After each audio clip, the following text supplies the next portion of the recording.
Hey, what's up? Welcome back. In this video, we're going to be talking about how to get more people in church, and I'm going to be sharing with you the time that Rick Warren punched me in the face coming up.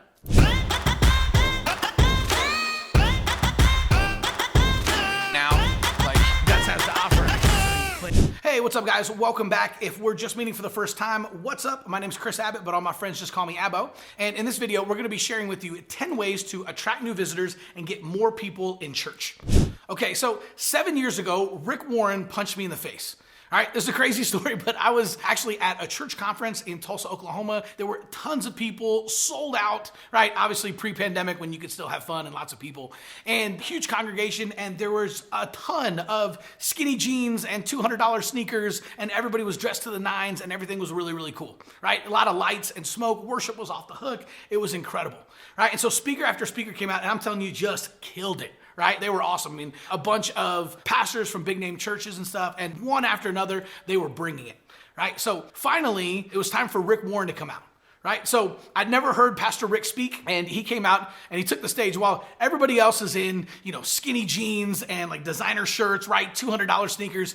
He comes out in an old pair of faded blue jeans, a black t-shirt, and he was barefoot. Right? And so in the middle of this conference that had just been so over the top and hype and loud music and everything, incredible. And he sat down and he said this: it takes God 6 hours to grow a mushroom, but it takes him 60 years to grow an oak tree. Now, a mushroom is here today and gone tomorrow, but an oak tree lasts hundreds of years, right? Kids climb up in them, people get married under them, and families build their lives around them.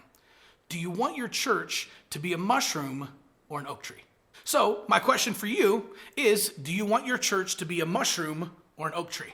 So what we're going to be talking about in this video is mushroom mentality versus oak tree strategy. Okay, so these are going to be temporary tactics versus timeless principles. So the 10 principles we're going to give you in this video are going to be true forever. Direct mail is a tactic, right? Facebook ads are a tactic. Invite cards are a tactic. It's something that works right now, but it's not going to work forever. Right? Those are tactics, but ministry is a principle. Discipleship is a principle. If it's here today and gone tomorrow, then it's a tactic. And if it's true forever, then it's a principle. All right, let's dive in. Okay, so number one, mushroom mentality versus oak tree strategy. We don't want to focus on tactics. We want to focus on timeless principles. Okay, number two, Tom Rainer says that not learning how to use social media effectively is like a missionary moving to a country and refusing to learn the language. Right? At this point, we all have to figure out how to speak the language of social media. It's just too big to ignore. 2.7 billion people on Facebook and 1.7 billion log in every single day. Right? And the average time spent per day on Facebook is 38 minutes. So think about that for a second. Every single person who lives within driving distance of your church is on Facebook for at least 38 minutes a day. Right? If there was a gas station or supermarket or a town square in your city where every single person went to for at least 38 minutes a day, all you would do is set up shop there and invite people to church. Well, Mark Zuckerberg has given us that opportunity with Facebook. Right? So we have to figure out how to effectively use social media and speak the language of the culture. Number three, comfort is the currency you pay in exchange for growth. Here's what I mean. If you want to grow your church, then you have to grow yourself as a leader. John Maxwell talks about the law of the lid. And the law of the lid says that you can never grow beyond your capacity as a leader. So if your leadership is a 5, you'll never be able to grow as a leader beyond 4. Which means you'll never be able to reach people who have a leadership capacity of 6, 7, and 8 because the capacity on your leadership, your lid, is only a 5. So we have to constantly be growing ourselves as a leader, which means putting ourselves in uncomfortable situations, right? It's easy once you get used to, pastoring a church of 50 or 100 or 150, 250, 500, 1,000, whatever it is, at some point you settle into a place where it just feels comfortable. You know how to do that. But in order to grow and to break through your next church growth barrier, you're going to have to be uncomfortable. You're going to have to grow. And you're going to have to constantly play at the edge of your abilities because it's only at the edge of our ability that we can begin to expand our capacity.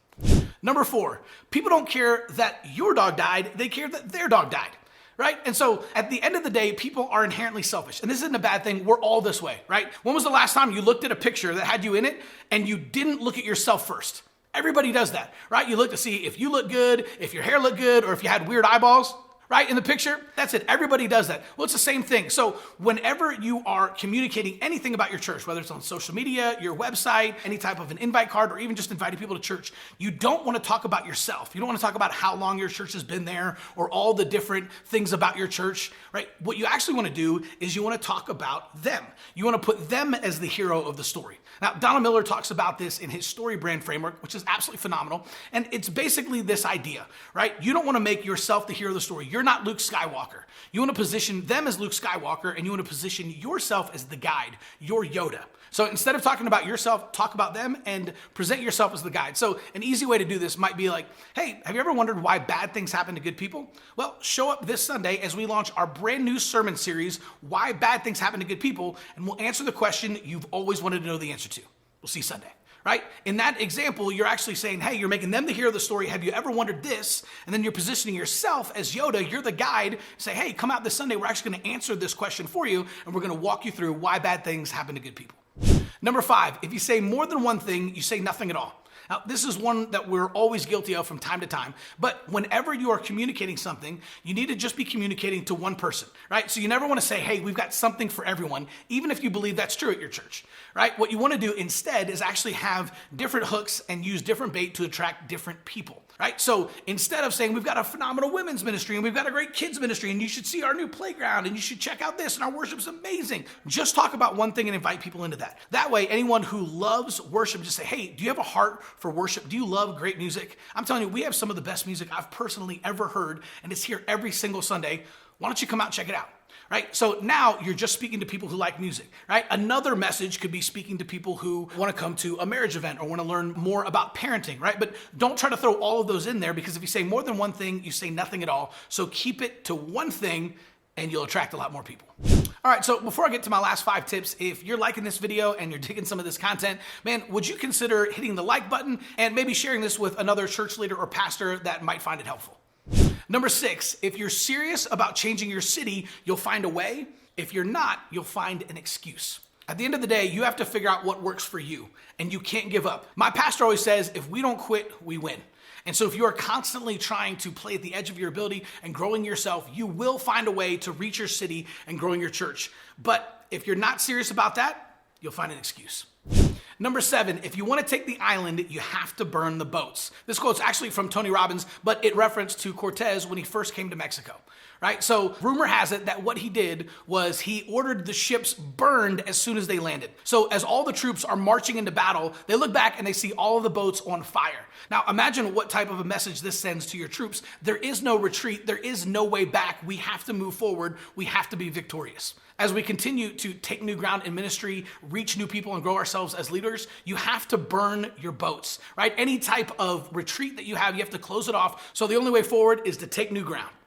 Number 8, when you try to reach everybody, you actually reached nobody. Now, we kind of talked about this here a few points ago, but this is just the idea of not throwing out a million different things and saying, hey, we have a church for everybody. Because when you actually communicate that, and I've seen a lot of churches make this mistake, they say, hey, man, come on out to Faith Church. Man, we've got something for everybody. But here's what people hear. You've got nothing for me.